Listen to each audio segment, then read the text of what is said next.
तो नेक्स्ट चालू करते हैं हम लोग general principles and processes of isolation of elements, जिसको हम लोग मेटलर्जी भी बोल देते हैं. ओके फिर ओके फर्स्ट क्वेश्चन देखो, ये आपको पूछ रहे ओर्स और उसके कॉम्पोजिशन के बारे में, तो ये आपको याद होना चाहिए. हेमटाइट इज आयन का ओर, हेमटाइट मैग्नेटाइट ये सब आयंस के ओर है, तो इन दोनों में से ही कुछ होगा. अब देखो आपको याद रहना चाहिए कि हेमटाइट का फॉर्मूला क्या है. Hematite is this one, magnetite is Fe3O4, calamine ये जिंक का ओर है तो याद आएगा ZnCO3, फिर केओलनाइट इज दिस Al2OH4 Si2 फिर O5. तो आपको देख लो कौन सा ऑप्शन मैच हो रहा है. ए का 3, बी का 1, सी का 4 नहीं, सी का 4 नहीं, सी का 2, तो ये option A3 B1 C2 D4, तो ऑप्शन नंबर ए मैचेस हो गई है, तो आपको याद होना चाहिए. Which are the following, which one is a malachite, which one is malachite from the following. Malachite कौन है यहाँ पे. Malachite ion is this one, D वाला, CO3 CuOH ट्वाइस. ये क्या है आपका कॉपर पाइरेट. ये क्या है आपका, इट इज मैग्नेटाइट. और ये क्या है कैल्शियम हाइड्रोक्साइड. कैल्शियम हाइड्रोक्साइड का नाम क्या था, क्यूप्रिस हाइड्रोक्साइड, इसका भी कुछ एक नाम था मुझे याद नहीं आ रहा है, बट हमारा मैलचिट ये है क्योंकि बहुत फेमस कंपाउंड है, पूछे जाते हैं. Metals are usually not found as nitrates in their ore. Out of the following 2, 1 and 2, what the reason which is true for the above. Metal nitrates are highly unstable. फिर metal nitrates are highly soluble in water. What is the reason of not finding metal nitrates? It is 1 is false, 2 is true. ये true है. They are highly soluble, but they are not unstable. ये अच्छे खासे stable रहते हैं. Which of the following is a mineral of iron? Iron का mineral कौन है. मैग्नेटाइट दिख रहा है क्या आपको. मैग्नेटाइट, इसके मैग्नेटाइट, हेमटाइट, मैग्नेटाइट, फिर आयन पाइरेट्स और सेड्राइट. ये चार चीज़ें हमें दी हैं. जितना एनसीईआरटी में थे उतना ही याद रखो, बाकी कुछ याद रखने की जरूरत नहीं है. Identify the alloy containing a non metal in it. Non metal ऐसा कौन सा है जिसमें नॉन मेटल है. ओके तो ये भी आपको कुछ कुछ अलॉयज दिए हैं लास्ट में. उसमें स्टील देखो हमें दिया है ब्रॉन्ज का, फिर बेल मेटल ये सब तो नहीं दिया है, ब्रॉन्ज दिया हुआ है हमें इसमें. ये थोड़ा पुराना क्वेश्चन है, एनसीईआरटी से बाहर है थोड़ा. जो the following is ore of silver. Silver का ओर कौन सा हो जाएगा. सिल्वर ओर इज आपको दिख रहा है अर्जिनाइट. जिसके जैसा ड्राइव कर रहे हो वही रहेगा almost approximately. Maximum temperature that can be achieved in a blast furnace is. Maximum temperature which can be achieved it is 2200 degree. ज़्यादा नहीं, kelvin not degree, kelvin. Okay identify the correct statement from the following. Blister copper is this blistered appearance due to CO2 evolution. This is the false statement. वो SO2 appearance से होता है. Vapor phase refining is carried out for nickel by von Ekerel method. Yes, इसका अलग special भी नाम है. It is called Mons process. Wait a minute. Vapor phase refining ना, vapor phase refining is carried out by von Ekerel method बोल दिया ना, sorry, it is Mond process से होता है. Mons process ये वेपर फेज से होता है, but van Arkel is used for titanium and zirconium, ये दो मेटल्स के लिए होता है, पर ये आपका मॉन्स प्रोसेस से होता है. Pig iron can be moulded in variety of shapes. हाँ ये दिया हुआ है एनसीईआरटी में. Wrought iron is impure with 4% carbon. देखो wrought iron is the most purest form. Wrought iron is the purest form of iron that can be obtained. Okay identify the correct statement. Gangue is in an ore contaminated with undesired materials. Gangue is an ore, यही गलत हो गया क्योंकि ओर is a contamination, sorry ore main material रहता है, उसके अंदर gang जो पार्टिकल है वो अनडिजायर्ड पार्टिकल है. गैंग क्या है, इम्प्योरिटी, उसको इन लोग गैंग बोलते हैं इन मेटलर्जी. तो फर्स्ट ऑप्शन ही गलत हो गया यहाँ पे.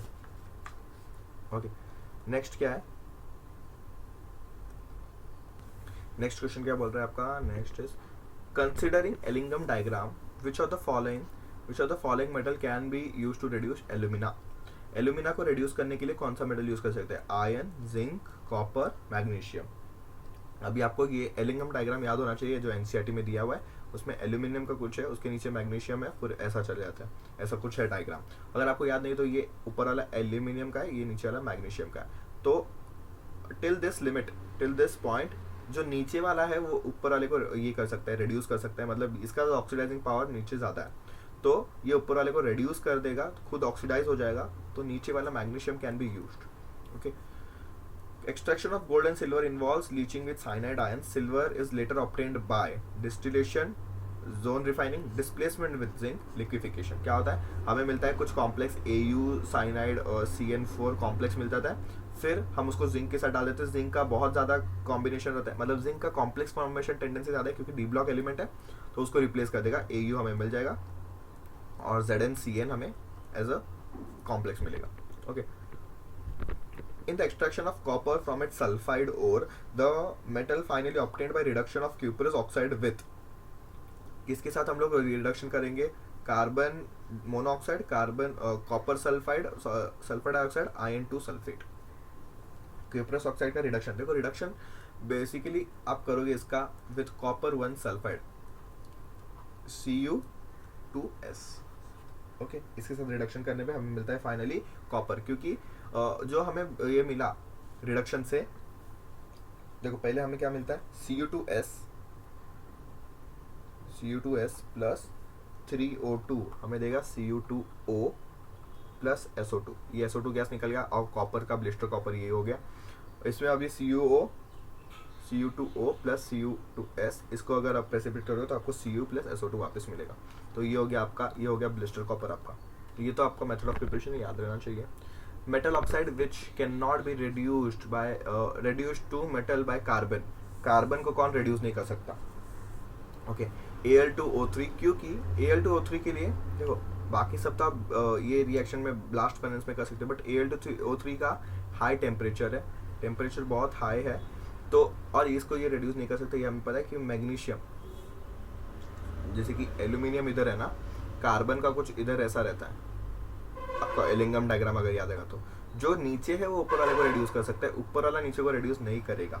हाँ, ओके, तो ये इसको नहीं कर पाएगा क्योंकि आयन का ऐसा मिलता है, ये ऐसा मिलता है, तो हाई टेम्परेचर पर रह ये कार्बन नीचे हो गया, आयन ऊपर हो गया, तो इट कैन रिड्यूस आयन, तो ऐसा सब रहता है। बट एल्यूमिनियम को रिड्यूस नहीं कर सकता क्योंकि इसका बहुत टेम्परेचर हाई रहता है। इसके लिए टेम्परेचर हम लो करने के लिए हम लोग क्या डालते हैं, क्रायोलाइट एंड फ्लोरोस्पार। एग्जाम्पल्स याद रखने चाहिए, फ्लोरोस्पार is CaF2, cryolite is Na3AlF6, ये सब एग्जाम्पल्स याद रखने। उसमें एल्यूमिना का डाल के हम लोग ये इलेक्ट्रोलिटिक रिफाइनिंग करते हैं। Okay, which of the following element is present as an impurity in the maximum extent in a pig ion? Pig ion में सबसे ज़्यादा impurity किसकी रहती है, कार्बन की। Okay, next is following reactions take place in the blast furnace in the preparation of impure iron, which of the reaction is pertaining to the formation of slag? Slag formation में हमें खाली ये देखना है, इसमें Fe में हम लोग Si2 डाल देते हैं, हमें क्या मिलता है FeSi2, बट यहाँ पे स्लैग फॉर्मेशन किसका बोला है इन लोग ने, स्लैग फॉर्मेशन का Fe का दिया है क्या, नहीं, तो ऐसा दिख रहा है हमें कैल्शियम का, यही स्लैग बनता है, this is slag.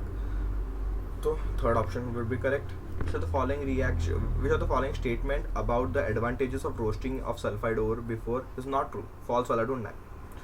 Delta GF of sulfide ore is greater than delta SCH2. Delta GF is negative for roasting of sulfide ore to oxide. Roasting of sulfide to oxide is thermodynamically feasible. Carbon, hydrogen are suitable reducing agent for metal sulfides. देखो बहुत पुराना question है, ऐसा कुछ आपको statements NCERT में नहीं मिल सकते अभी। ओके, आंसर है इसका D, कि carbon hydrogen are suitable reducing agents for metal sulfides. Sulfide ores are usually concentrated by froth flotation. हाँ, which of the following of a sulfide ore offers the exception to the concentration of chemical leaching? देखो यहाँ पे ये pyrite, copper pyrite क्या होता है, CuFeS2, ये होता है कॉपर पायराइट। अर्जिनेट, सल्फरेट, इसमें जो गैलीना है, galena, this is an exception. Okay, this is an exception. Wait a minute, galena क्या होता है, PbS होता है, नहीं ये नहीं होगा। एर्जेनाइट जो ये है Au, बट Au हम मेटल्स को कैसे करते हैं, सॉरी ये नोबल मेटल्स है ना, Au एंड Ag, इनको हम लोग साइनाइड प्रोसेस से लेके जाएंगे। तो आप ये समझ सकते हो कि जो महंगे वाले एलिमेंट्स है जैसे कि सिल्वर एंड गोल्ड, या गोन फ्रॉम साइनाइड प्रोसेस, तो ये नहीं होता। ये भले ही आपका ये रहे क्या, इसमें सल्फाइड रहे, पर फिर भी इसको हम लोग ये लेके जाते हैं। इसका फॉर्मूला कुछ रहता है Ag2S, इसमें हम लोग साइनाइड प्रोसेस ही लेके जाते हैं Ag और Au के लिए, बाकी सब के लिए हो जाएगा ये। India has the world's largest deposits of thorium in form of, देखो ये भी बहुत पुराना क्वेश्चन है, ये मत करो इसको। ओके, प्यूरिफिकेशन में which are the following methods can be used to obtain highly pure metal which is liquid at room temperature? Liquid at room temperature आप क्या करो, zone refining, chromatography, electrolysis, distillation. पर अगर वो मेटल लिक्विड है तो उसमें से अगर डिस्टिल करेंगे तो इम्प्योर मेटल उड़ के चला जाएगा, हम लोग दूसरी जगह कलेक्ट कर लेंगे उसको। Match the following purification and this. Okay देखो, निकल का प्यूरिफिकेशन होता है Mond's process, zirconium and titanium का होता है वैन आइकरल प्रोसेस। फिर ये दो हो गया, देखते इससे हमारा आंसर आ रहा है क्या, सी का 1, सी का 1, सी का 2 हो गया, सी का 4, तो ये दो ऑप्शन चले गए। फिर डी का क्या है, डी का 2, डी का 2। ओके, इन लोग को मतलब चेक करना है हमारा पूरा नॉलेज। इसमें फिर क्या आ जाएगा, टिन और बोरॉन। टिन क्या आ जाएगा आपका, boron would be zone refining and tin is a liquefaction process. Zone refining में आपके सारे सेमीकंडक्टर्स आ जाएंगे, सेमीकंडक्टर जैसे सेलेनियम, जर्मेनियम, फिर बोरॉन, सिलिकॉन और आपका गैलियम, ऐसे कुछ कुछ एग्जांपल्स हैं। सेमीकंडक्टर्स आएंगे, ऐसा याद रखना, सेमीकंडक्टर्स में आपका सिलिकॉन, जर्मेनियम ऐसा सब आ गए। फिर बोरॉन और गैलियम थोड़ा एक्सेप्शन जैसा आता है लिक्विफिकेशन में। तो आपका कौन सा आ जाएगा, ए का हो जाएगा 4, बी का हो जाएगा 3, तो B option would correct. Okay, next is match the column 1 with column 2 with the correct code. Cyanide process अभी हम लोग ने पढ़ा, ए एक्सट्रैक्शन ऑफ AgAu, तो ये आ गया। फिर देखो अल्ट्रा प्योर GE मैंने अभी बोला, GE जर्मेनियम सिलिकॉन ये सब जोन रिफाइनिंग्स होते हैं, तो ये आ जाएगा 1। इलेक्ट्रोलाइटिक रिडक्शन, ये तो एल्यूमिनियम का हमें पता ही है। फिर फ्रॉथ फ्लोटेशन फॉर ये ड्रेसिंग ऑफ ZNS, सल्फाइड और दिखा तो फ्रॉथ फ्लोटेशन डायरेक्टली लिख दो। तो बी का 2, सी का 3, ए का 4, डी का 1। ओके, तो option number A should be your answer. जो the following pair of metal is purified by van Arkel, देखो zirconium, titanium directly. Method of zone refining of metal is based on the principle that greater solubility of the impurity in the molten state than in solid, greater mobility of the pure metal than the impurity. Okay, फिर higher melting point of the impurity than the ये नहीं, no, greater noble character of the solid metal than the impurity, नहीं। इसका example है greater solubility of the impurity in molten state। जैसे जैसे देखो आपने एक मेटल शीट रखा, उसके इधर एक हीटर है, इधर एक हीटर है, दोनों हीट कर करके आपको लेके जा रहे हैं, धीरे धीरे ये मूव आगे कर रहे हैं, तो क्या होगा उसमें सॉल्युबिलिटी ऑफ इम्प्योरिटी ज़्यादा है, तो वो क्या हो जाएगा, मेल्ट होके चुपचाप इसके साथ मोल्टन स्टेट में है ना, तो चुपचाप बह के निकल जाएगा और आपका जो भी मेटल है वो प्योर मिलेगा जैसे जैसे ये आगे बढ़ता जाएगा। Okay, method use to obtain highly pure silicon using used as a semiconductor is, देखो वापस आ गया सेमीकंडक्टर्स बेसिकली कहाँ पाए जाते हैं, जोन रिफाइनिंग से पाए जाएंगे। ओके, ये याद रखना है आपको। तो यहाँ था आपका मेटलर्जी का PYQs। ओके।